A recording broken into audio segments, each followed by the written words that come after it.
All diamonds imported in the United States or G7 will require a declarative statement by the importer and overseas supplier stating, to the best of my knowledge, that means not only the guy who's importing, but the guy who's selling the guy who's importing. To the best of my knowledge, the diamonds being imported do not originate from any U.S. sanctioned entities. Why do I say U.S. sanctioned entities? Why don't I say Russia? Because I strangely believe that the life of a black person in Zimbabwe is no less worth than a white person in Ukraine. Human rights abuses are human rights abuses. Okay, I'm a little crazy. I'm not normal. Here you have a attack by Russia. So maybe there's an argument to say that Russian sanctions are more important than other sanctions. But in the meantime, they want to change this and say not U.S. sanction. They can say from any Russian source. Still don't know what source it is. I think that the United States of America, even with all of this exercise, still hanging on to this idea that, it was substantially transformed, so it's okay. If that's the case, then all of this is meaningless. But anyways, let's assume that somehow you'll see, we're going to get OFAC to answer. Now, if you're a G7 country, we would say your sanctions, because the United States sanctions aren't the same as Belgian sanctions, aren't the same as, I don't know, other G7 country sanctions. That's it. No writing on invoices. No making people crazy. Once those diamonds are in the United States, they are home free, clear.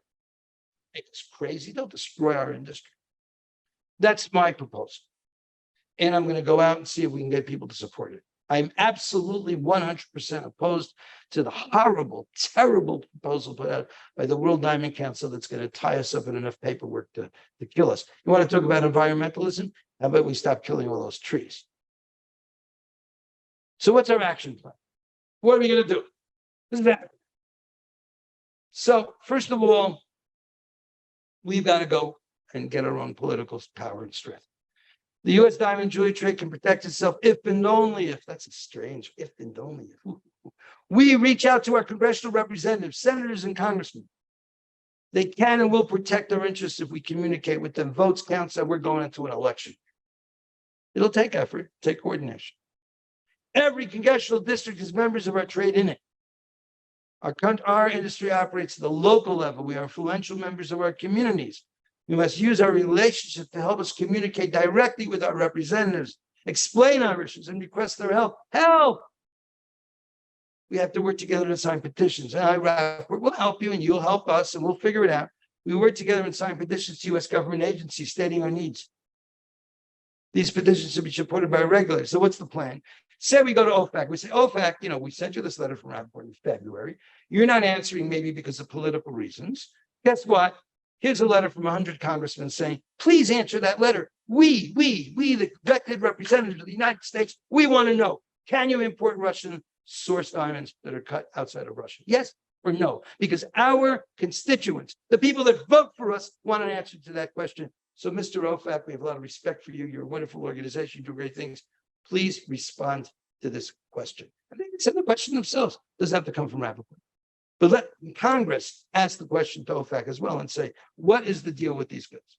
And it's very important because if, in fact, they're going to say you cannot import Russian source diamonds that are cut outside of Russia, then we may have real sanctions that'll work. Then maybe there's something we can do about it. Now, so we're going to be sending out emails with links to action items that you can sign onto and support. We will communicate positions that we believe are the best interest of the U.S. trade. If you agree with them, then sign on. We're going to use the internet. We're going to use petitions. We're going to do everything we can to make sure that we have a grassroots movement in the United States, from the United States, that's going to counter things. I mean, I cannot believe that the State Department of the United States comes to us and says, we'd like to know your views, and then tells us, this is not accepted. You have to go more. Then the world, oh yeah, we need more. We got to give more because they told us they won't accept it. So let's come up with all these sanctions. Not sanctions, all these rules, all these tracking, tracing, inventorying, invoicing, auditing. Let's do all this horrible stuff because it's in the interest of the big companies that support the WDC. Got to understand, guys. This is very simple. I'll go through the next slide. You're going to see this. This is not a simple story. There are interests at play here. And they use the government to promote their interests. Governments, not necessarily to stop the importation of these diamonds. I'm all for stopping the Russian diamonds if it's real, if it's not greenwashing. But I cannot support what these guys are suggesting because there's better ways to do it. And so I came up, what did I say? I said, here, Let me know who the importer is. Let me know who's giving him the goods. Give me the names. And then if the government wants to investigate them, follow the money.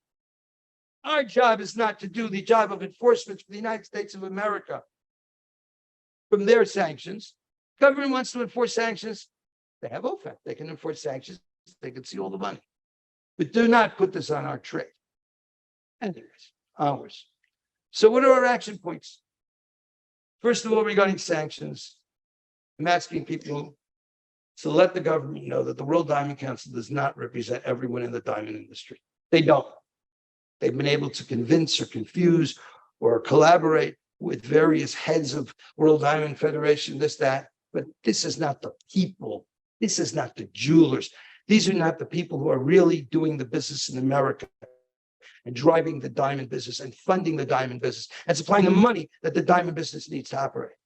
These are the, I don't know what they are, the leaders that are coming from their organization. They're elected by all kinds of things, but they're not Americans mostly. Anyways, I'm asking for support for the G7, Rapaport G7 protocol, which is simple. Customs is the beginning and the end of any government sanction program. That's it. No more. Now, so we'll get online petitions to communicate to your legislative representative. We will send messages to the president, secretary of state. I'm hoping to get thousands of signatures. Maybe I'm naive. Maybe no one cares. Maybe, and I think that's what the World Diamond Council has bet on as they try to rush through their horrible G7 things. But, I think people need to wake up and become aware of where they are and what's going on. That's the warning. What am I warning you guys about? If you sit there, you do nothing, you're pretty much going to get destroyed by people who are moving forward various agendas for their self-interest. So that's one action plan. Another action plan is OFAC. I explained it. Sign our petition requesting. Now, we're not doing this right now. We're going to send you an email. We're going to take you to a website. We're going to let you do it properly. But let's get a good petition going to OFAC saying, we want an answer. Can we or can we not import Russian source diamonds that are cut outside of Russia? And if they say you can, it's not bothering me with all these sanctions. I'm not saying that as an ethical company, we shouldn't stop buying Russian goods. RapNet will not allow Russian goods on our trading network, and we're the largest network in the world. But we have to enforce it more, a lot of things here. So now it's a question of law. It's not a question of voluntarily agreeing to some kind of a program. I support all those voluntary programs. That's great. But now we're dealing with law. We're dealing with an organization that is coming to us and saying, we're going to control how you do business in America, sir, because it's in our interest. No. Oh, no. No. How can we stand up to the State Department telling us, but if you don't do this, then it's going to get worse? First of all, we can tell the State Department, we love you, you're wonderful, thank you for all the good things you do. You have none of your business. It's not your business what we do in America with diamonds. Go overseas, as you'll see they are. Go to Zimbabwe. So I do not accept this one bit.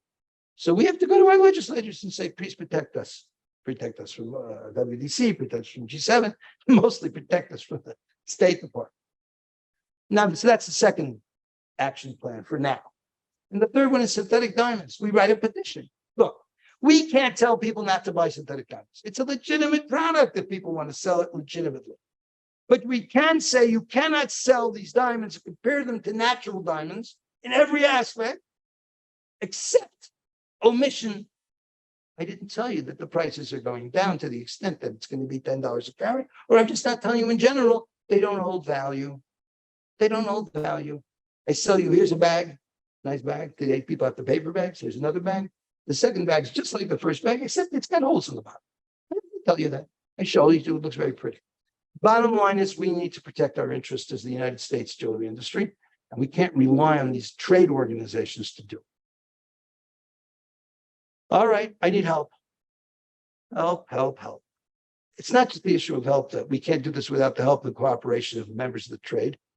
We need volunteers to help us coordinate and communicate our positions to local legislators and administration officials. But if you're not interested, if the trade is not interested, I'm not killing myself. I'll sit back, I'll watch what happens, see all these people go out of business, watch them implement all kinds of strange, weird, horrible, compliance issues. I'll sit back and watch it. So the game of it's like, if you want to work with us and help, yeah. If no one cares about this, why should I care about it?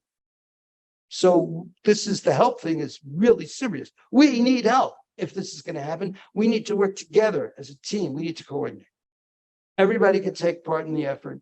Our greatest value is our connections as the industry and an innate ability to be personal. I mean, come on, call up your local congressman. They'll love you. They'll love to talk to you. They're waiting for some people to call them. Elections are coming. What are we, about a year? October, September. I beg of you, talk. Even you like Rapaport, you don't like Rapaport, you like what I'm saying, you don't like what I'm saying. Get to know your local congressman. Get to know your senator. Say hello to him. You have to give him money. Give him your vote if you like. And I don't care, Republicans, Democrats, I couldn't give a hoot. Please make connections. There's one thing we know about the jewelry industry, that one of the most valuable things we have is connections. If real estate is location, location, location, the diamond and jewelry business is connections, connections, connections. Make connections. So as we head into the election season, your local legislators will be eager to talk with you. They want to understand your issues and help you. I believe that. I have had the opportunity to talk to many congressmen. I know that they are sincere. It doesn't matter, Democrat, Republican. Our issues transcend partisanship.